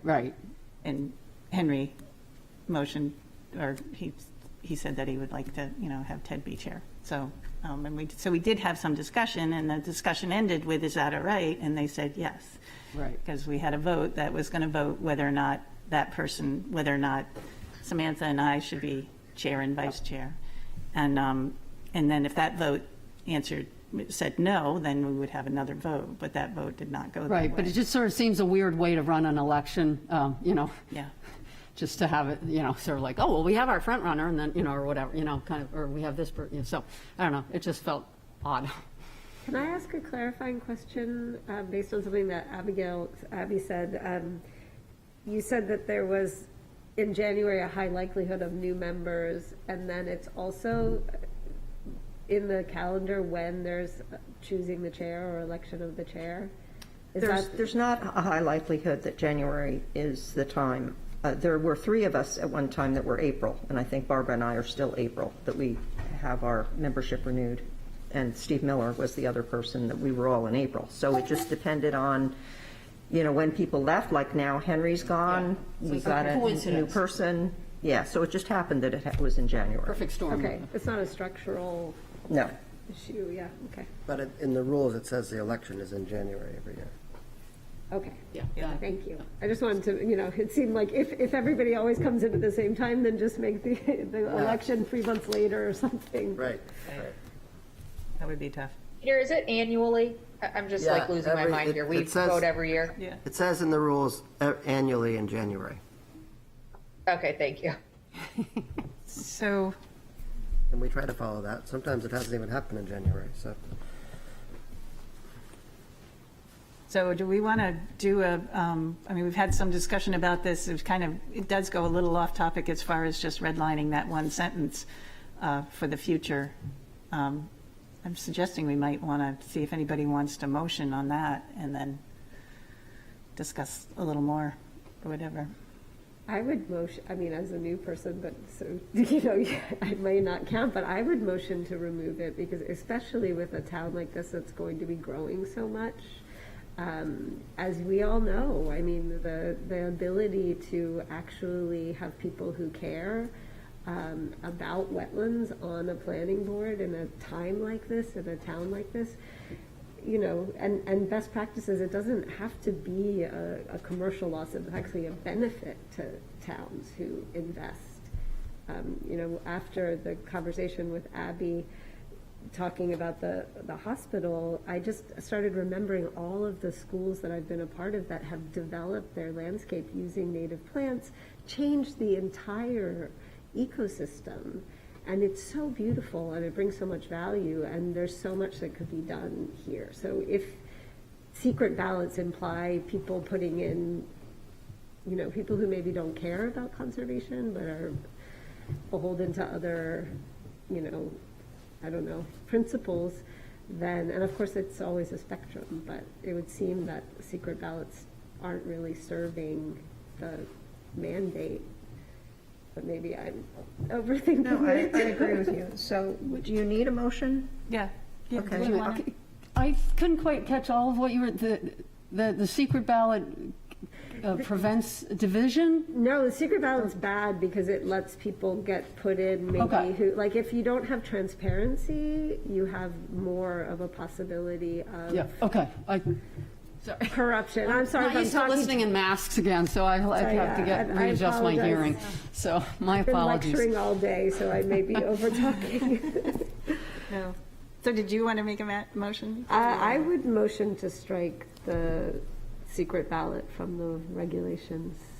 I'll second it. Seconded by, okay, thank you. Does Discussion? Lynn want to vote on this one, since it's not about a specific thing?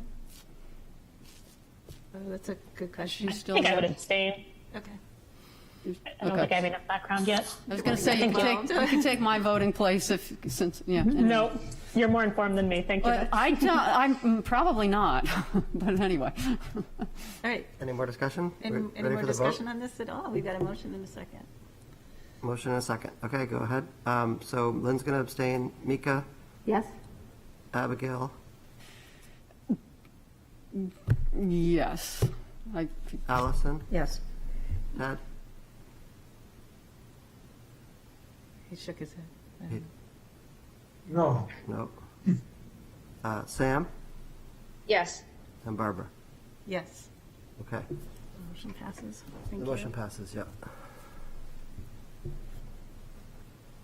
So is there, The only other thing is, I'm going to send around I didn't bring it here, but I'll send it out when Brian's finished. There's a new flyer being done by Public Works. I think it's just about done, what I've seen of it. I think you guys have seen parts of it, but I'll send it out. It's basically follows Providence's sort of lawn campaign information they sent out, and Public Works is going to send it out soon. I don't know the exact date, but I talked to Brian, and I think it's basically done, if not already done. I know one of the things that we talked about at some point was, putting a sign at Home Depot or whatever other places sell things like Roundup. Yep. Or Weed and Feed. They've got pesticides in them, herbicides, and I don't think people understand that having a beautiful lawn is a bad thing. That using those products to have a beautiful lawn is a bad thing. To what they consider a beautiful lawn. Yeah, I think that kind of signage would be really great, because I think some of my neighbors would pay attention to that, but they won't pay attention to a person telling them.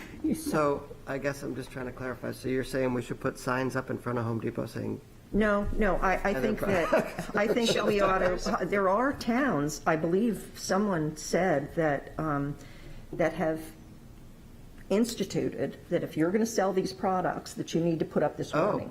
so a conversation with Home Depot about it. Yeah, that's better. I like that. Better trying to engage them. I was not suggesting that we just pick at them. Start a fight. Yeah, she's going to have like one of those moving billboards who comes up and she's parking around. Well, and that would be a great use of the city attorney at some point. I mean, in California, they've successfully sued Roundup in towns because of the damage done to janitors and people who use it all the time, right? So, no, I think that'd be Ted's good. got his hand up. That'd be like a city ordinance or something, right? If you're going to, like for a commercial ordinance or something? Yeah, that businesses that sell these products need to put up a sign warning people of what the damage can be. that would be interesting. I like it. Well, I mean, they put it on cigarettes, right? Right, like everywhere. So, Ted?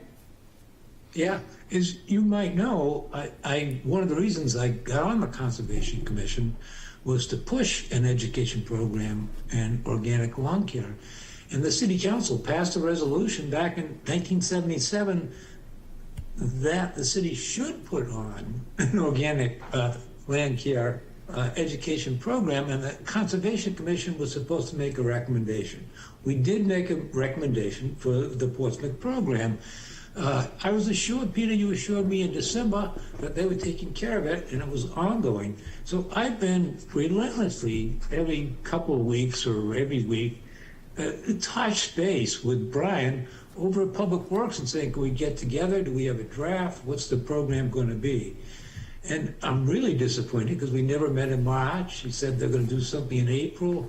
Meanwhile, everybody's buying their fertilizer. They're buying their Roundup. We've missed another whole entire season to educate the public about the dangers of some of these products that they're using. And every time I walk down the street with my dog and I look at these lawns, you do it in your own neighborhoods. You just know they're way too green. And I see little kids playing on them, or I see their pets out there, and it bothers me that our city, we have not done enough to educate the public about the dangers of this. And it looks like right now they're only going to do a mailing of some postcard at the end of May. And that's the whole program. Maybe I'm wrong, but that's what I know. There's no web-based program. Last I saw, there wasn't even a little program to put a sign up to say our lawn is an organic lawn, to pressure the neighbors.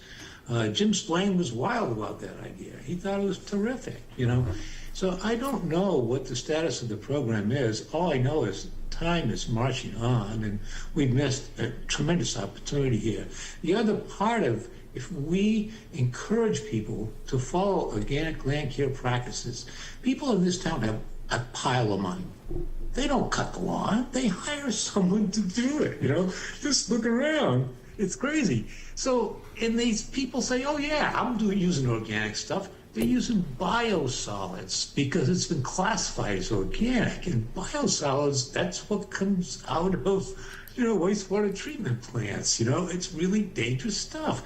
So we need to protect and educate people. We've been given that responsibility by the council to make a recommendation. The city has been for several years now, and we still don't have anything up and running. So you had sent out or I think you forwarded to everybody a draft that Brian had, right? Did that go to everybody? I don't know. I sent it to you guys to disseminate it to the rest of the Conservation Commission members.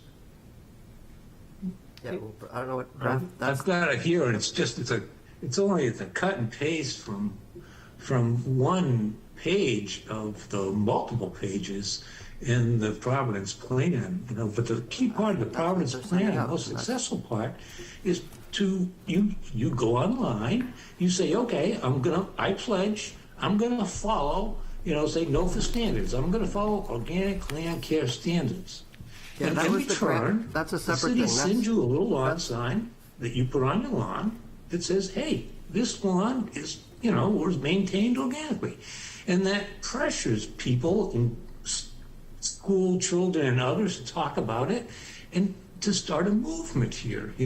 This one thing, and actually it was talked about here, I think, who brought it up about no May lawn, not mowing lawn in May? No mow May. That little effort is, that's taken off. A lot of people are following that, but we have an opportunity here to change the world. So my point about there's so many people that pay people to do their lawn, if we could educate people, tell them they should get people that are accredited in organic lawn care through NOFA, we could be creating an entire industry here.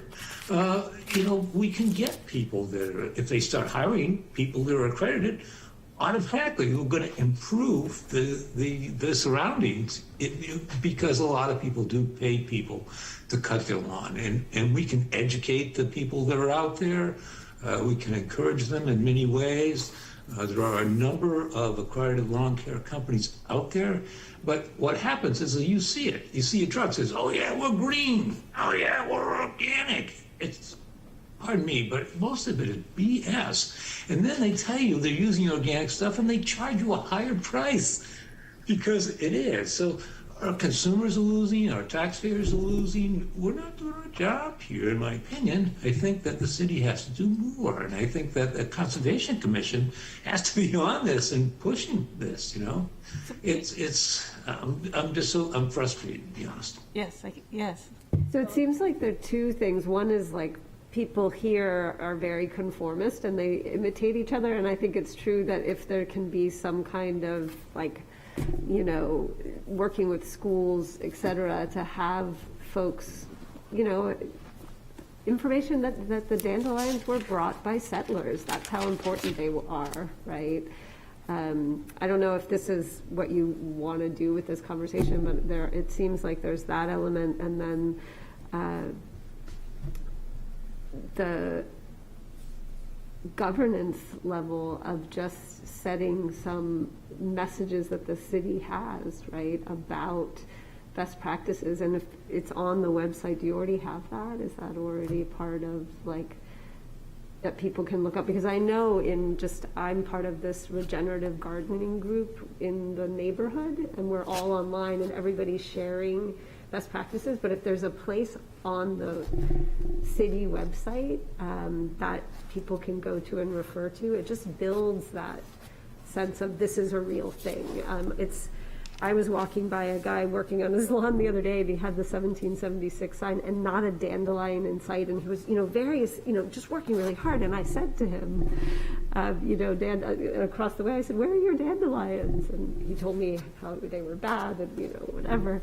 And I told him the story of settlers bringing them, and he, thinking just the language that really moves people, because as we all know, right, all these chemicals, it's having an effect on insect life. It's having, we're in the sixth extinction 5% of lizard species are meant to be gone in the next if like you're paying attention to what's happening scientifically, we are beyond the tipping point. And we have so many practices that we could use and bring into play. And Portsmouth can be towns that take that leadership role.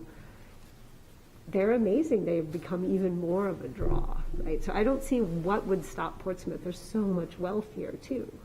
There's like a critical mass of PhDs and just brilliant, dedicated people. So what would stop it from being? Right. Yeah. No, I would like to know more about your neighborhood thing that you've got going on. Oh, yeah. Because that's a really good way to go. Did you have an update too, Peter, on that? Just that I was going to say that the program in Providence is a grant program that they got these lawn signs, and we said we'd use the information from that in the flyer that Public Works was doing, and that's what's coming out. So that's the only update, and I'll send it out when it comes out. It's not formally out, but I'll send it out, and that was the commitment we made at the Conservation Commission meeting. In terms of getting that grant program going, that's a possibility, but when I talked to the people in Providence, I think 2 people put the signs up. So what we really need is groups like neighborhood groups that want to do these things and work on it. To say that the city's not doing its job, the city can't make people go to organic fertilizer unless we pass laws. So if we want to pass a law or a statute, we can try that route, but what does that even look like, and how do we do that? So Maybe I guess both I'm just being a little defensive because I feel like, you can only do so much as a city government. People have to want to do it in their community. So I think groups that Mika's talking about, groups like that do things, and groups that people participate in are going to be the way to get things going. We do need public participation on many things. We're going to be doing a lot with climate change in the summer. We're trying to do more in the planning department. The planning director is really interested in meaningful public participation. And so where can we make a difference and where can we get people to move is great. It's all great stuff, but how do we, it takes energy and it takes staff and it takes members of the public. Somebody there has to be time put into it. It can't just be pointing fingers at what people are or aren't doing. It has to be actual, meaningful work that people go and get people to do. And if it's a neighborhood, friends that are talking about their gardens, that can go a long way. And maybe that gets turned into something that gets publicized on the city's website. Like, I'd like to hear about your integrative gardening group. Maybe there's a way to point to that, or you guys have a workshop, and things like that are ways to get things going. It's building support rather than saying when things aren't getting done enough, I think is what needs to happen, is how do we build support? How do we build a meaningful understanding that there's a lot of things that are happening that are going the wrong way. We need to get people moving in the right direction, trying to mitigate impacts and adapt to changes that are already happening. And that's where we have to do a lot of work, and there's no question about that. But Is anybody working with schools specifically? For example, I just walked by the Little Harbor School where they're tapping the trees, right? And there are these beautiful signs up, and there's clearly a 3rd grade project involved. You have little armies in schools, right? Who are keen. So if there's somebody who, and also giving somebody a role, as volunteers, right, we all get a pleasure from doing this work to the degree that we can, right? But so that is there, you can create a position because people feel good about that, right? Yeah. So I think, the city really is people. Right. Right. The government just kind of can give that sense of meaning and convergence. You're not ad hoc creating it, and it's, easier for you to stop believing in it, right? So it's anyway, building community. But I'd be happy. I don't know if there are already groups working with the schools, but I would love to see, if there's a climate change group at the school, and do they want to interface with various projects that the city has, just make that link, that pipeline. There's an eco club at the high school, and I can send you a link because there's the Portsmouth Climate Solutions Group that I'm a member of, and we meet 7 o'clock on Wednesday evenings. And I've got an energy meeting that started half an hour ago, but at any rate, I can send you that because we are looking at a number of different things and how to reach out to the public. And the Eco Club, it has 3 members that show up pretty regularly, and so we have a discourse with them, and they're very active in doing things within the community to try to make people aware of our impending crisis here.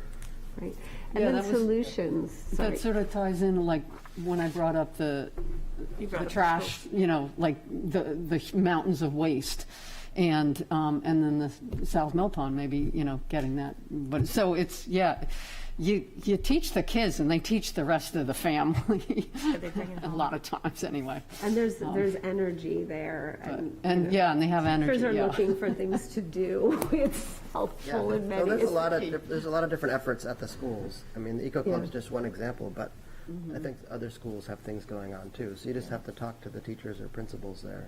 But I think building that explicit Yep. link to the city, if it's not already there, that's that piece where you can put it on the website and you can, you know.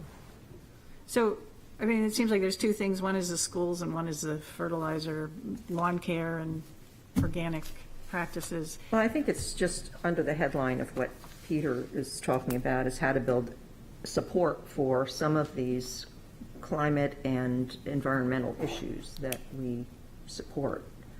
You know, how do we get the community involved in it? Well, it'll be different for each issue, because Right, the audience will be absolutely. different for each Absolutely, issue. So, yeah. The umbrella is, Yeah. community. So do Involvement. we want to work on this further, like with a subcommittee? Ted, you already have a subcommittee for the outreach on the lawn care, I think? Is he still there? Yes. No, we don't have any subcommittee. I've been trying to get a meeting going with Brian, and then we was going to notify Peter and company on the date, and that's what you talked about months ago. And then we'd have a date and meet with Brian and his gang and what ideas they had on the education program. It never transpired. I think there's some wonderful ideas being talked about here in bringing in the schools and others. So we haven't had any meetings. We haven't had a subcommittee. I've been hoping that, trying to push this along as much as I can. Who would push it along? Brian? Well, I was told I guess Brian is the I feel like guy Brian who put said he something was- together. Brian said he was going to incorporate the information at that meeting. He said he'd incorporate it into a flyer, and that's what he's doing. But I don't know about a subcommittee doing more. I mean, there's no reason it couldn't happen, but it doesn't have to be just the city setting it up. I mean, there's a lot of other competing interests. Then it doesn't have to just be the Conservation No, Commission. yeah, I I think agree. there's It a does not. lot of groups outside of the Conservation Commission that are working on these kinds of things. And that's why, if anybody is interested, I can send you the link to the meeting that we're going to have this evening at 7 o'clock. And it opens the door for you to have your say about how you think things should be done and what we should be looking at to try to help the city. Like, we want to be an arm of the Sustainability Committee so that when they need people to be active and trying to communicate to the public, providing educational opportunities, et cetera, that we can provide that because we're willing to. But the thing is, trying to get enough people involved and willing to do that is very difficult. So maybe it could be spearheaded by some other organization. Yeah, absolutely. Yeah. So I'll attend that tonight if it's virtual. Okay, I'll come too. And then, Ted, why don't you check in with Brian again, and some of us will attend this meeting tonight, and we'll talk about it again and figure out maybe a subcommittee or two. I need your email Okay. addresses in order to Okay, do that. great. And I don't have them. Okay. You need what? Barbara, I have yours, but I do not have Mika's, and I don't know if you want to attend, Abby. Yeah, I probably can't tonight, but I am interested. I'd like to. Is it a Zoom or is it in person somewhere? 'Cause you It's said- Zoom. Oh, okay. Even easier, because then I can feed my Absolutely. children, but I would have come anyway. I'm going to give you the Now to addresses. assume you're really there. The other people that are on? Anybody else want to get that forwarded? Virtual people? Yes. Forward to me. So Peter, you're going to send me people's email addresses? I'm going to write it down. I Okay. can write it for you if you'd like. Yeah, sure. Do you want it on a piece of one of your pieces of paper? I can send Oh, it. I have it doesn't everybody's. matter. He can send it to everybody. Actually, you have them because I don't have Mika's. yeah, she was in the don't email. have them in a- Everybody was in in a the blanket, email like- that I sent out. Which you didn't. Oh, you know, really? some of those are BCC. BCCs, it looks like. I don't think So I BCC. No, I don't think you do. No, I just CC'd everybody. Okay. 71 Okay. is So- But I can Okay, very resend good. it. Thank you very We're much. going to try to get us out of here in a couple of minutes, so we'll leave it at that, and everybody that wants to attend that will attend that tonight. And then I had one other business was that Peter and I had received an email from, who's Amanda Stone with now? So, like, Cooperative Extension, yeah. Okay. UNH Cooperative Extension, and part of CAW as well. I thought there was Yeah, a tie-in, the- the outreach group. Coastal Adaptation Work Group. Yep. And they are looking for cities or towns to participate in a coastal flood risk guidance project where they're going to provide resources on sort of, we're not sure the details, but maybe opportunities to collaborate within other boards and staff and everybody in the city on that. So we were going to just meet with them to get some more information to bring back to everybody on that at the next meeting. That's exciting. Yeah, it's a grant project, so that was the other thing that I had, I think. Does anybody else have other business? Nobody? Okay, I think we're going to go with that. Make a motion to adjourn. Thank you. Second. Thank you, and welcome, Lynn. Thanks for attending. A lot of fun. Okay, I don't All think, I think you can adjourn it yourself. okay, I don't I'm think we have going to do a roll to call. adjourn. All those in favor, yay. Yay. Okay, thank you. Meeting's adjourned.